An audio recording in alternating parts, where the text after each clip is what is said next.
অনেকে দ্রুত শক্তি বৃদ্ধির জন্য বাজার থেকে কেনা কেমিক্যালযুক্ত এনার্জি ড্রিঙ্ক পান করে থাকেন। তাতে দ্রুত শক্তি পাওয়া যায় ঠিকই, তবে তা শরীরে উপকারের বদলে ক্ষতি বেশি করে। তাই দ্রুত শক্তি পেতে চাইলে পান করতে হবে প্রাকৃতিক পানীয়।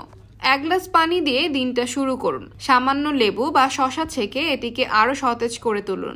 এই নির্যাসগুলো হালকা ডেটক্স প্রভাব যোগ করে, যা আপনার শরীরে হাইড্রেশন বৃদ্ধি করবে এবং হজমে সহায়তা করবে। ইলেকট্রোলাইট ড্রিঙ্ক বা ডাবের পানি পান করে শক্তি বৃদ্ধির কাজটি সম্পন্ন করতে পারেন।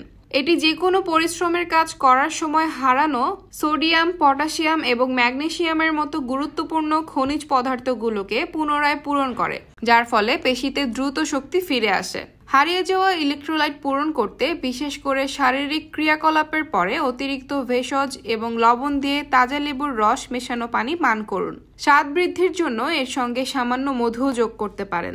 শক্তি বৃদ্ধির জন্য দ্রুত পুষ্টিকর খাবারের মাধ্যমে হাইড্রেট করুন।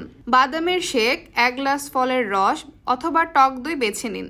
এই খাবারগুলো টেকসই শক্তির জন্য স্বাস্থ্যকর চর্বি, প্রোটিন এবং কার্বোহাইড্রেটের ভারসাম্য দেয়। দ্রুত শক্তি পাওয়ার একটি দুর্দান্ত উৎস হলো গ্রিন টি। এতে আপনাকে সতর্ক রাখার জন্য ক্যাফেইন এবং শান্ত থাকার জন্য এল-থায়ামিন রয়েছে, সুতরাং এটি আপনাকে যথেষ্ট শক্তি দিতে পারে।